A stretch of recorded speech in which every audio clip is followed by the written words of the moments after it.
चिल्लाना नहीं चाहिए।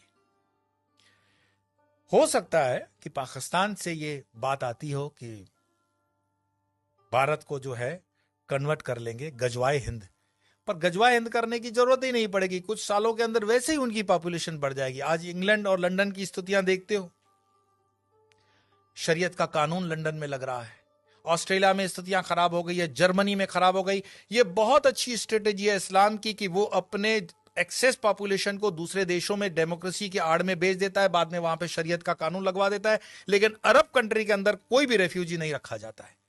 मैं एक रिपोर्ट देख रहा था बीबीसी की, शायद बीबीसी की रिपोर्ट थी, जहां पे सऊदिया का जो वर्टिकल शेयर बन रहा है उसमें कई गांवों के लोगों को मरवा दिया उसने, ऐसा आरोप है उन पर। तो वहां तो मस्जिदें हटाने में भी वो सोचते नहीं है, और यहां पर हिंदू भीख मांग रहा है कि जरा मुझे कृष्ण का मंदिर दे देना, जरा मुझे ये मंदिर दे देना। हमारे साधु संतों ने जो समाज के लिए काम किया, समाज उनके साथ भी नहीं खड़ा है। क्या आपको पता है कि आयुर्वेद के नाम पर भारत देश के अंदर जो फार्मेसी काम कर रही है वो मुस्लिम द्वारा चलाई हुई भी कई फार्मेसी हैं, और उनके 500 प्रोडक्ट्स हैं। रामदेव को सपोर्ट नहीं करने का कारण ये भी है। हमदर्द का एक टॉनिक है सिंकारा, उसको प्रमोट करते हुए कम्युनिस्ट पार्टी के कुछ नेता कहते हैं कि ये शक्तिवर्धक है। उनको पूछो तुम्हें कैसे पता चला ये शक्तिवर्धक है, कोई लेबोरेटरी टेस्ट है?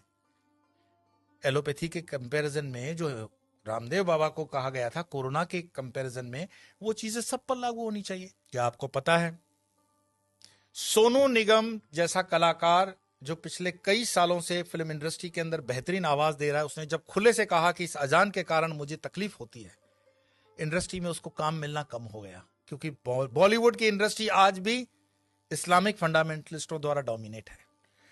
मैं आपको और बता दूं, जिन दिनों शाहरुख खान, सलमान खान, आमिर खान स्ट्रगल कर रहे थे, गोविंदा सुपरस्टार था, और गोविंदा को नीचे करने के लिए उसकी जोड़ी में चलने वाली करिश्मा कपूर को आमिर खान के साथ एक फिल्म दे दी जाती है परदेसी। गोविंदा की जोड़ी को तोड़ा जाता है और उसके बाद उदय होता है सलमान खान, आमिर खान और शाहरुख खान का समय, क्योंकि इंडस्ट्री डोमिनेटेड है इस्लामिक लॉबी द्वारा। ऐसे कई मैं आपको उदाहरण दे सकता हूं, लेकिन मुख्य बात क्या है? क्या हमारे हिंदुस्तान में सारे मुसलमान खराब हैं? यह कहने का अर्थ नहीं है। हमारे हिंदुस्तान के अंदर आजम जी, प्रेम जी जैसे भी इंडस्ट्रियलिस्ट हैं विप्रो के, उन पर आरोप भले लगे कि वो मुसलमानों के हितों की ज्यादा सोचते हैं, हिंदुओं की नहीं, पर मैं इस पे नहीं जाऊंगा। परंतु यहां मुसलमान न सिर्फ बढ़ रहे हैं, सुख संपन्नता के साथ बढ़ रहे हैं, ऐसा उस रिपोर्ट में कहा गया है। तो दुखी कौन हो रहा है? दुखी हो रहा है हिंदू। हिंदू क्यों दुखी हो रहा है? क्योंकि वो कर्महीन होकर के जीना चाहता है और बेवजह की फालतू चीजों में वो अटका हुआ है। अपनी ना तो वो स्किल को डेवलप कर पा रहा है और अपने हर छोटे छोटे उद्योग को छोड़ता जा रहा है। आज जब हम अपने आश्रम का भी काम करवाते हैं तो लेबर ढूंढने में हमें तकलीफ पड़ जाती है।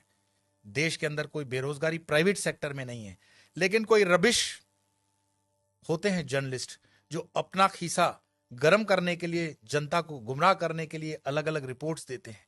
देश के अंदर आज भी उतना ही रोजगार है, अगर युवान ठान ले तो बहुत कुछ कर सकता है, लेकिन जो आप जगह खाली करते हो वो दूसरा आता है। गुजरात के हाईवेज पे एक पूरी होटल्स की चेन है, वो चेन चलाते हैं चेलियास कम्युनिटी के लोग। चेलियास मुस्लिम कम्युनिटी है और उनकी इतनी यूनियन होती है कि उसमें दूसरा कोई होटल नहीं खोल सकता हिंदू। मैं पूरे गुजरात हाईवे की बात कर रहा हूं, नेशनल हाईवे नंबर 8। साल में सिर्फ 2-3 दिन ये होटलें बंद होती हैं। आपकी ताकत नहीं है कि इस इलाके में कुछ काम कर सको, और उनके होटलों के नाम जो रखे जाते हैं इतने मिसगाइडिंग होते हैं कि आपको पता भी ना पड़े कि ये हिंदू की है कि मुस्लिम की है। होटल का नाम होता है भारत, नव Gujarat, Tulsi, Kabir, Jai Hind, Sarvodaya, dine in, dine out. किसको पता पड़ रहा है ये इस्लामिक माइंडसेट की होटल है? लेकिन सारे ट्रक ड्राइवर जानते हैं ये अपने वाले की है। लेकिन हिंदू को इतना बुद्धि नहीं होता कि ये किस होटल में जा रहा है, क्या खा रहा है, क्योंकि जीवन भर हमने हलाल खाने के लिए ठेका ले रखा है। हिंदू को इतना स्वाभिमान नहीं है कि वो कह दे कि जो मैं खान पान खाता हूं तो मेरे प्रोडक्ट पर तुम लोग सात्विक, राजसिक या तामसिक का लेबल लगाओ। भाई सात्विक है तो उसको ऑरेंज कर दो, राजसिक है तो उसको लाल कर दो, तामसिक है तो उसको काला कर दो, वेजिटेरियन का ग्रीन तो है ही। हर चीज पे हलाल लगा हुआ है और हलाल का तुम्हें मलाल भी नहीं है। तो कितने भी तुम प्याज लहसुन को मत खाओ, लेकिन ये हलाल खाते हुए तुम्हारे बच्चे जो हैं क्या बन रहे हैं? ये जिहाद करने की जरूरत पड़ेगी नहीं उनको। ये साधु संतों को भी सोचना पड़ेगा कि तुम शेर को भी घास खिलाओगे, गाय को भी घास खिलाओगे, क्षत्रियों को भी घास खिलाओगे और ब्राह्मणों को भी घास खिलाओगे। हमने खान पान को बदल करके पूरे डीएनए सिस्टम को बदलने का पाप किया है, और जब इस पाप की हम ठीक से बैलेंस नहीं करते हैं तब तक इस पॉपुलेशन को ठीक करना बड़ा मुश्किल होगा। एक इंसान, ये वीडियो समाप्त करने से पहले मैं बता रहा हूं, एक इंसान जिसने अलीगढ़ मुस्लिम यूनिवर्सिटी का स्थापना किया था, सर सैयद, उसने सिर्फ ख्वाब देखा था पाकिस्तान बनाने का, कि एक ऐसा देश बन सकता है। एक टाइपराइटर और एक इंसान जिन्ना, जिसने देश बनाकर दिखा दिया। और यह चीज इतिहास के अंदर दर्ज है। क्या पता ओवैसी जो कह रहा हो उसको हम सीरियसली नहीं ले रहे हैं।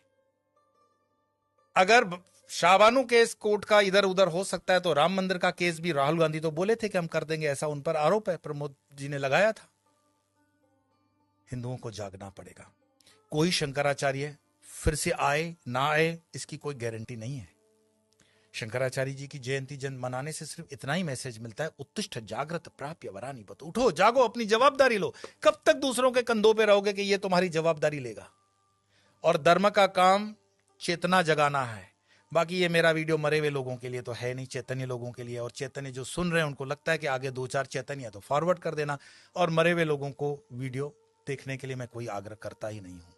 आपके भीतर आपका सनातन जागे, भारत जागे, हिंदुत्व जागे। इसी प्रार्थना के साथ इतना ही। कल फिर मिलेंगे अन्य विषय को लेकर।